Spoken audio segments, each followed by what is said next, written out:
Hello everyone, this is Jimmy, and welcome to episode 23 of Omnifactory. Let's take a look at how some of the systems we set up yesterday are doing. So let's start with seeing how many of the deep mob learning stuffs we've accumulated. So withers, we've gotten 10k wither bones with 2k matter left to process. I don't really remember how many of these we needed. Let's see, dragon, we have 17k plus 5, so almost 20k. And what was the last one? Guardian something? 6k of these. Okay, so I seem to recall we needed about 50,000 ultimate materials, which is a lot. Let's see, so that would be 50,000 by 12 for dragon scales. Well, I guess that puts us at 600,000 dragon scales, of which we have 20. So that's 1/30th of the way there. Then again, this has only been running for maybe like 8 hours, so 10 days worth of production. I guess that's not unreasonable. I'll have to keep an eye on it, see what happens, in a couple more hours, because not only has this not been, all that time, but I think they just recently hit self-aware. So I guess what that says, though, is that I don't think our loot fabricators are running fast enough. So I have to add a few more loot fabricators for each of these. And they're still stuttering along. I've looked into changing up like my Java args to reduce lag, but I think at this point it's just the amount of item input and output I'm doing with applied logistics is so high that it's causing lag. And I can work towards fixing that. So if you look at these disks, right, they're blinking because there's a lot of items just transiting the network. And I can work towards fixing that by making more self-contained units, but that will require a lot of work. So if I can avoid doing it, I will. Let's take a look at our tier 1 microminers, and maybe I can explain what it'll take to make this self-contained. So I'm trying to get to 300,000 of these. 7,000. Or 8,000. So we made 7,000. I used about 500 of them. So we made about 8,000 in a little under 8 hours. So that also puts us on track for about 10 days worth of production to reach our goal. I guess let's set that as our guideline. If we're on track to meet production requirements in 10 days, I won't be too worried about it. So looks like our tier 1 microminer production is on track. Now, if I wanted to make this a fully self-sufficient system, that is, break it off from our main applied logistics system, I basically have to make a subnet and supply it with all of these different item types, right? Like quartzite, brass rods, circuits, steel plates, etc., etc. And I have to make all of those components local to that subnet. I can't create it in my mainnet and export it there. Otherwise, I'm not actually saving on item IO. So I'll just deal with the lag, I think. It's not the most elegant solution, but that's, whatever. So moving on up the line, I recently turned on our production for tier 7 microminers again. We're going to need a lot of these, so let's see how they're doing. 25. Well, I was hoping for maybe a 0 at the end of that. Let's see, is there something keeping us from making these, or is it just slow? Looks like we have all the materials to make it, it's just slow. So looking through this list, we're looking for things that have to be crafted. We have a lot of wyvern cores. So one thing I know is slow is our wyvern core crafting. Perhaps we can make a dedicated fusion crafter just for wyvern cores and just have that running all the time in the background. So those are all plates. Plates craft quickly. A lot of processors.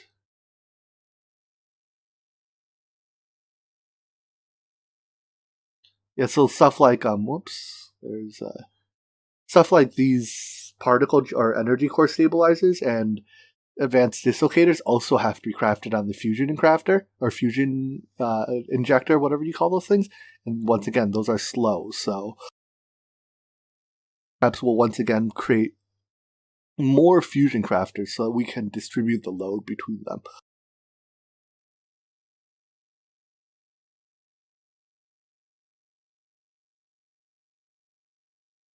And then the other slow components will be these emitters and field generators, which get crafted on assembly lines. Ooh, and these neural processors get crafted extremely slowly on assembly lines. So looking at this, I think the 3 main bottlenecks I would like to address today are assembly line bottlenecks, fusion crafting bottlenecks, and is there a third one, or is it just those 2? Assembly line and fusion crafting. Let's start there, and then see if our rate of production picks up going forward. The process of setting up these fusion crafters to only do a single recipe is much simpler than doing one that's, handles generic recipes. Perhaps for one, there's no need for any redstone besides a timer to start the fusion injection process. So I've already set up the one that does the dislocators here, and I'll show you how I'm going to do it with what are these called? Wyvern cores. It's the exact same process, so you only have to see one of them. Now, we can make this process a little bit more sophisticated if we want to add like a shutoff when we reach, a certain threshold. And if we do that, just put a level emitter against the redstone clock, right? If the redstone clock's receiving a redstone signal, it will not pulse, and thus it will not start the process. So, to start us off, we need an interface stocked to keep all the materials for the Wyvern core. So in the case of a Wyvern core, right, that's empowered emeradic, blocks of nether star, draconic cores, and compressed infused lava crystal blocks. That's a lot of words. And as far as I know, these have to be made in the chemical reactor. There's no way to make these purely with fluid. It still takes up nether quartz, but that's okay. So once we have this here, the crafting card is important because the draconic cores have to be crafted. We hook it up to all of our fusion crafting injectors. These do not have to be on single item mode, and in fact, for optimal speed, they should not be on single item mode. And then we also hook it up to the core. And then we can use basic item filters to just say, X item goes into here. So let's see, insert on brown, and let's copy that everywhere first. And since we're only doing Wyvern cores on this one, the basic tier fusion injectors are enough. Because remember, upgrading your fusion injector doesn't actually give you any more speed, right? It only enables more recipes. But since we're only doing one recipe, well, it doesn't do anything for us. Secondly, having only 8 simplifies things because this is a 8-item recipe. So by having 8, we don't have to worry about, having accidentally overfilling the last 2. So into each of these, we just have to say, let's see, we need 2 nether stars, 4 draconic cores, and 2 of the lava thingies. So, 2 nether stars, 1 and 2.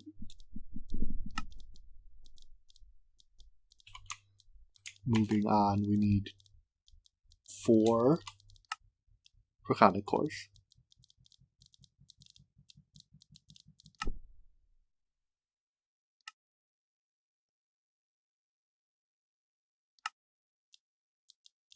And 1 more.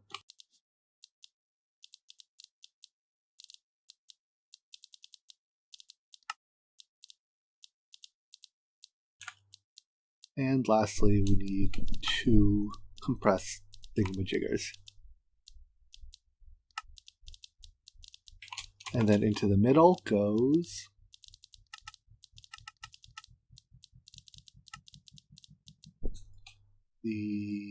what goes in the middle? Emeradic. Alright, and then all we have to do is set this to extract on brown. We'll give it speed ups even though it probably doesn't need it, and insert on blue. And then as soon as it's done pulling all the items out, it should start the fusion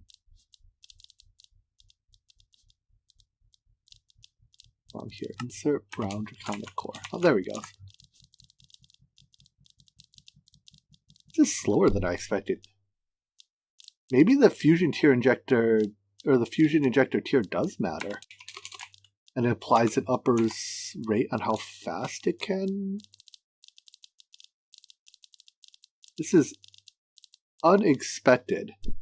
But if that's the case, then you know what? Let me craft up a set of higher tier injectors and we can compare the speeds and see. Maybe we'll be learning something today. Alright, let me craft the injectors and be right back. Just looking at the rate at which these like little orb thingies spin up, comparing the basic to draconic to chaos tier ones, it's pretty evident that there is actually a crafting speed increase going from basic up to, up each tier. But I don't think it's, at least personally, I don't think it's worth taking everything up to chaotic tier just because this takes a lot of chaos cores, which means a lot more tier 7 and 8 microminers. But I think taking this basic set one up to a draconic is very much worth it. So let's have it. Well, let's take a look at about how fast this is going. It's going at, what would we say, like 3? Well, when it's not lagging, 3 to 4% a second. So let me turn it off, and then I think our 8 draconic tier injectors are done. And once it's done with this set, I'll replace all the injectors, and we'll see if it appears to be faster. Although I definitely expect it to be. So let's use this rate as our baseline.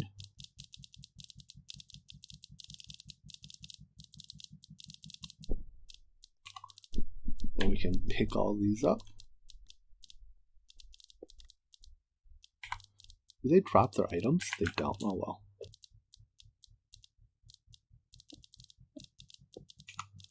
Because the item filters are on the conduits, we don't even have to, replace any of those. We just have to put new. That's not where you're supposed to go.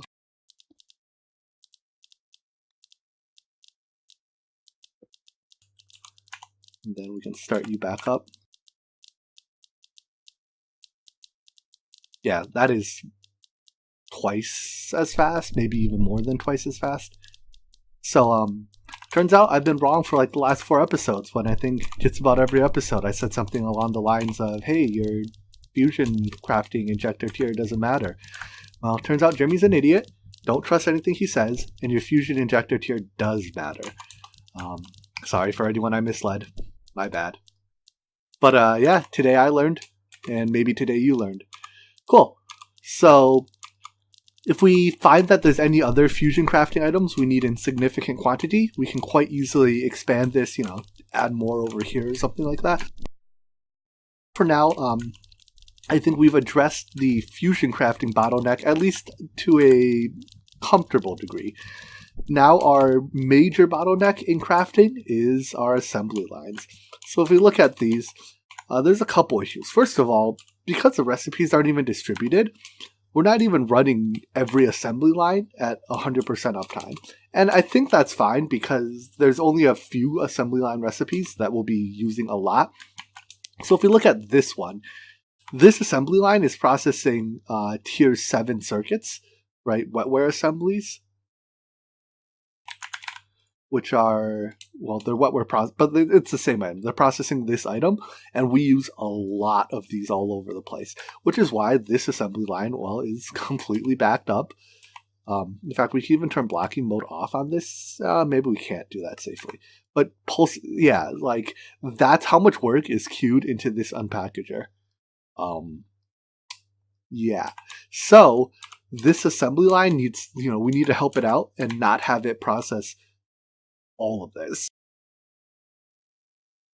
So I took a look at some of the major assembly line recipes that that'll functionally serve as our bottlenecks, and they are this wetware processor, as well as for these neural processing units.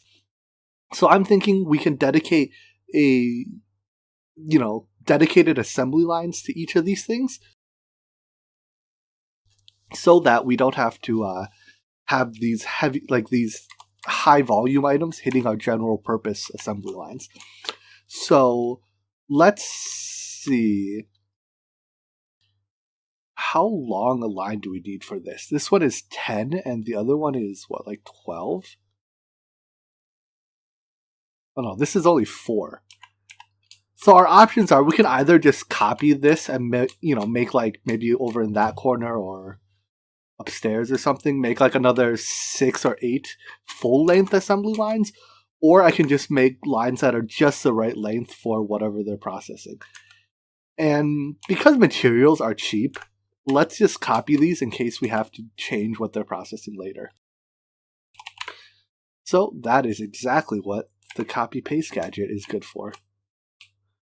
So we set it in copy mode. Copy from, well, that's not what I wanted to copy. Copy from there to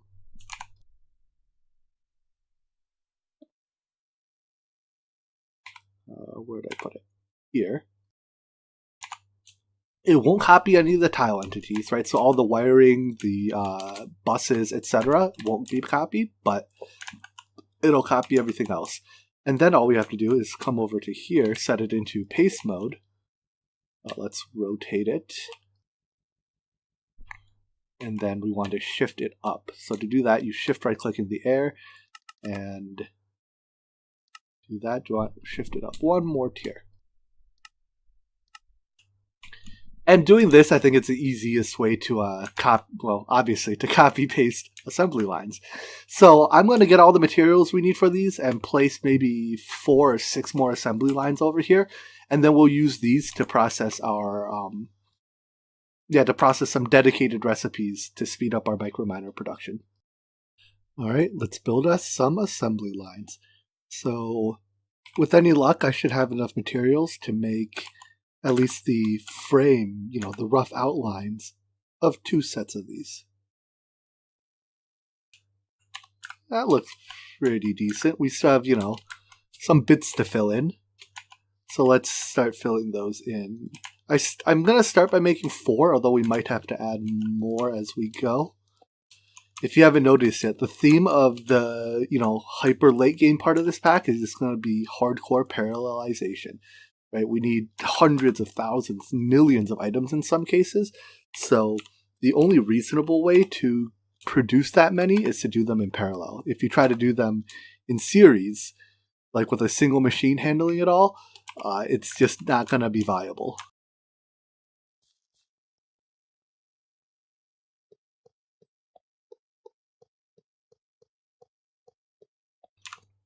Now, good news is, since, once again, these will only be handling single recipes, they're very easy to configure, right? We just have to set them up to with item filters on each input slot, and then we don't even need all the fluid slots. We just need enough fluid slots to build whatever they're scheduled to build. So I'll finish building these off camera, and then I'll show you how I've chosen to configure them. What items we're making, so on and so forth. All right, here we have 4 fully automated assembly lines, and here's what they're producing. So one is producing the Tier 7 circuit, one is producing the neural processing units, and one are doing LUV and ZPM tier emitters. Now, if you look at them, they're not quite running 100% of the time because some of these components, they don't actually take a long time to craft, but the problem we're running into is that can be a little hard to show, but 100% of our crafting CPUs are actually in use. So these are unable to, get a crafting CPU to fulfill their request for electrum foils. And the craft doesn't take a long time to do, right? It needs a CPU to do it.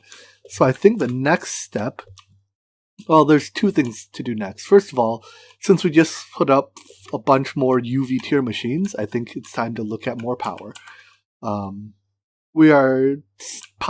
It's positive or negative, depends on, what machines are running at that moment. But I think we can stand to put up 2 more neutronium solars. And I already requested that they be crafted off camera. These are now very cheap to make. So if we need, more, well, we just ask for more, and the AE system gives us more. And simple as that, another 30 or 16 million RF a tick. Let's upgrade this core to tier 8, I guess, right? Because it was a lot of awakened draconium that was a bottleneck. Let's take a look actually and see. I was told that there is a assemble core button. I'll look into that later actually. I think if you have all the materials in your inventory, you can have it automatically assemble the core, which would be pretty neat. But first, let's let's spin up a couple more crafting CPUs. So how many do we have right now? 18? I guess let's go up to the full 32. So let me get a bunch more. We need crafting storages and crafting coprocessors. So I already made 100 of these. Let's ask for 100 more. As you can see, no crafting CPUs available is a very common state for our ME system right now. You know, I'll do it after I add these CPUs to the network. And I have a bunch of crafting coprocessors already available. All right, so I'm going to add these to the ME network. We should have, that should solve our lack of crafting CPUs, and I'll be right back. And that's the last of it. 32 channels in use, 32 crafting CPUs. So I expect this will be able to handle all of our auto crafting needs for a little while. Maybe at some point I'll add another layer of 64Ks on top of these just so that we can handle particularly huge requests. The reason I don't build like a single or a couple very large ones is because I found that background crafting tasks tend to get put onto the largest CPU available. So like something being done from an export bus or an interface with the crafting card. And if you just have one or two large CPUs, they're almost never available for on-demand tasks. They're just in use by the, all the background crafting. So when you do that, I found there's very little benefit to only having a few large CPUs. Now, if you have a lot of large CPUs, like if I made every single one of these into a, 500 kilobyte CPU, then there would be significant value to it. So anyways, now that we've upgraded our crafting CPUs, let's check back on our assembly lines and see if they're working.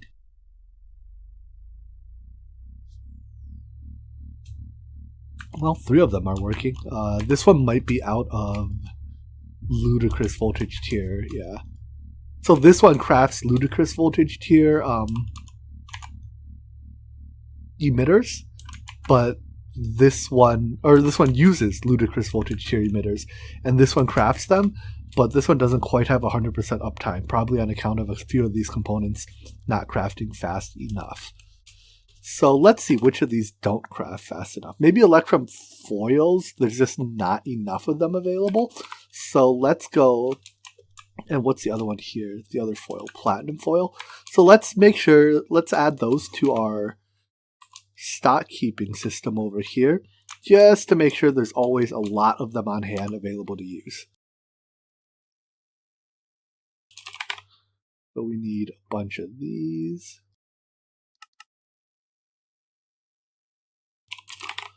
And well, hold on. If I add these here, they only craft by the 64 as well. So that probably doesn't help. In that case, I think we should set up a dedicated machine to make them. Let's see. So these are right now being made in these. I'm thinking maybe we'll add another crate and have export buses directly sending the plates here until we have a certain threshold of the foils. I like the sound of that more, so let me set that up and I'll show you what I mean. Alright, I changed my mind slightly as to how I wanted to do this. I ended up just putting a fluid solidifier here, directly making the plates, so we didn't have to export bus the plates here. I'm hoping that having less item IO through Applied Energistics will, improve performance ever so slightly. Anyways, so we have 2 fluid solidifiers, one doing electrum, one doing platinum. They are being disabled by level emitters once we have enough of their respective foils, and then they just extract and feed directly into our cluster mill bank. So this way, our export bus down here, or our interface down here, should have no trouble getting enough of the foils. Now, it looks like our next bottleneck is that we are not making emitters fast enough. And I suspect that is because, what is this? So I suspect we're not making emitters fast enough because, when I can find it, the assembler that's doing the wire covering, the one that puts the rubber on the wire, is pretty bottlenecked right now. So that's this one. Yeah, this one is doing 1x wires. This one is doing 4x, I think. No, this one's doing something else entirely. But anyways, this assembler here is the big bottleneck. So I think it's time that we upgraded a lot of our assembly machines here to a higher tier. Now, I don't know if I want to upgrade everything here to a higher tier. How many assemblers is this anyways? So 1, 2, 3, 4, 5, 6, 7 assembly machines. On the other side, 1, 2, 3, 3 assembly machines and 4 alloy smelters. So if I want to do all of this, that's 10 assembly machines and 3 alloy smelters. I guess that's not bad. We can upgrade this entire line. Might as well go all the way to ultimate voltage, right? So I've already crafted a few assemblers. Let's see, 5 UV assemblers. And I think there's crafting tasks in the pipe for another few more. Trying to find it is going to be literally impossible. But yeah, I think it's time we upgraded most of our assemblers to ZPM or UV tier. Just because right now they are forming the bottleneck in our production process. So let me craft up a bunch of UV tier assemblers. I'll do a few alloy smelters as well, and then I'll upgrade these all to UV tier. And now our UV assembly machines are finally done. These took quite a while. They take a bunch of like tier 9 circuits and other UV components. Basically, it put our assembly line through its paces. But we have 6 of them done. Now, that's not quite the 10 needed to upgrade this whole line. I thought about it a bit more, and I think we can use just this assembly machine can be upgraded, and the rest we'll leave alone. The rest of these aren't really the bottleneck in our process, so we'll start by just upgrading this one. So my plan is just to take all these patterns, if I can get them, and then bring them down to here. I also upgraded some of our circuit processing to use UV assemblers.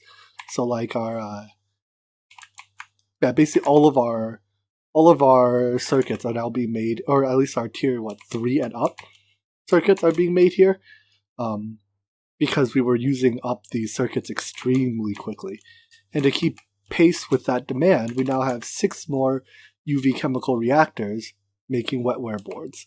So yeah, we're quickly turning into converting all the machines into UV and then letting them do their job. So let me grab an interface here and rename it, and then we can set up this one more assembly machine.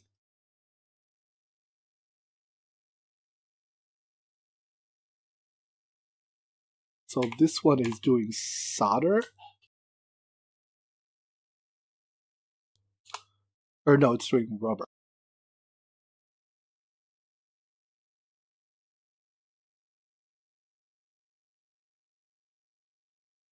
Right, it's program 24, so I need a program circuit. How convenient, we just have one on 24 already.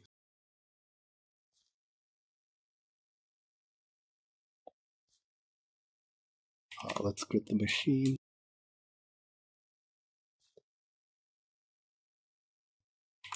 So we can put these here.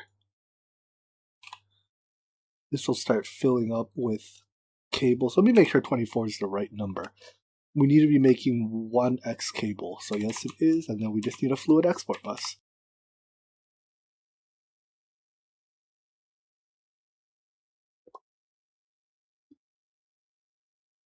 Alright, so there is one more bottleneck addressed once it starts sending rubber. Let's see. Nope, that's not the right type of rubber. I need this rubber.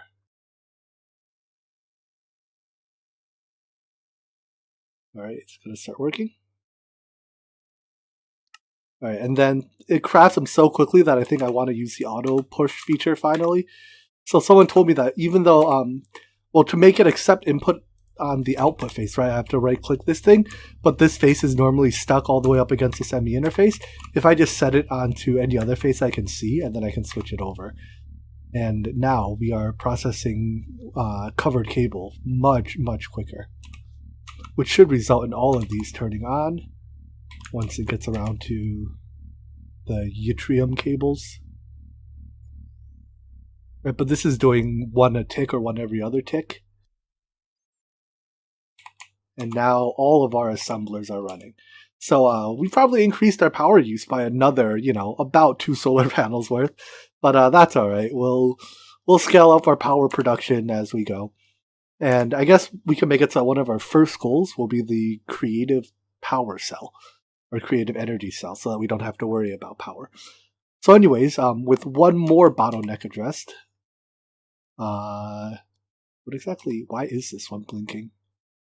I think it's just processing faster than our conduits can extract, which is not really a problem I'm too concerned about. Maybe if I turn on round robin.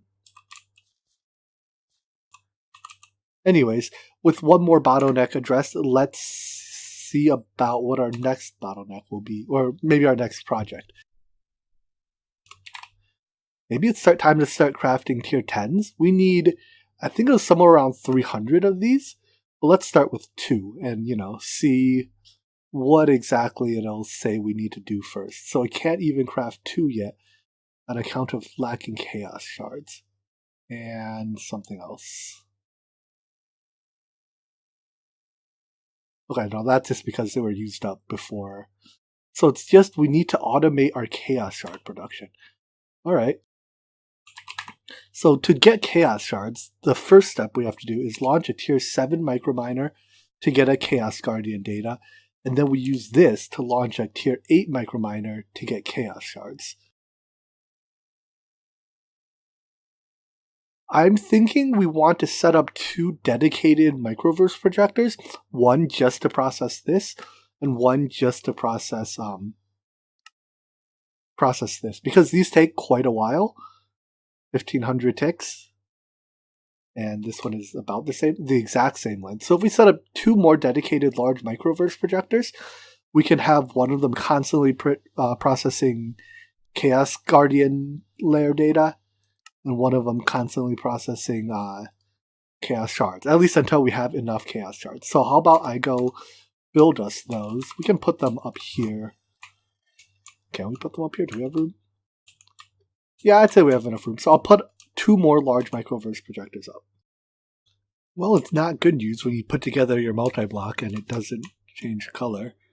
What did I do wrong? The corners. All right, time to fix it. It's much better news when you fix it and it does change color. So now we have 3 large microverse projectors. Now, as for my plan for how to set this thing up, I think what I want to do is change some of our recipes slightly. So our tier 7 recipe, right, or actually I think our tier 7 recipe's already been changed. Yeah, it already set the output to be the Chaos Guardian data and not like these usual ones where the output is the ship itself. So I want to do the same with our tier 8. Right now our tier 8, it says it outputs that ship item. If I just change this to say output chaos shards, then what I can do is when I request chaos shards, it'll try to run this mission, and as a result, if it doesn't have chaos guardian data, it'll come here, grab this mission first, run this mission, and then run this one. So let me take this recipe out, make the changes to it, and set this whole system up. So having learned my lesson from there too, I decided to use the thin interfaces here, because you can click past the thin interface and see what's in the item input. Here, I guess I could just take this up and then replace it, which I should do. Here, I can't click past it to see what's in the hatch. I have to actually hop underneath to look at it. Oh well. Incremental improvements. That's what they call engineering, right? Anyways, so now if I need to order chaos shards, Say I want 100 of these. We have 25 tier 7 microminers available. We have 25 tier 8 microminers available. So what it'll do is it'll consecutively run the tier 7 mission, then the tier 8 mission. That is pretty nifty. So now with this, let's just start this. We should observe that this one should start up pretty soon. Oh, I should plug them in.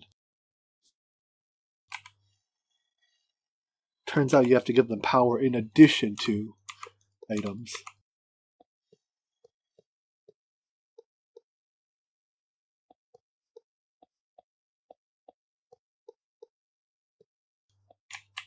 Now what we should observe is that this one is running tier 7 microminer missions. If we look, it's already completely stocked. And as soon as one of these completes, this one will start running tier 8 missions in parallel. So now we effectively can request chaos shards, and it'll work down the chain of auto crafting. Cool. So with that, let's see if we can. I guess since I already requested these, let's let this finish, and then I'll see if we can request some tier 10 microminers. Let's very quickly consult the crafting calculator to see how many of those we think we need once it calculates. So enjoy the frozen screen for a second.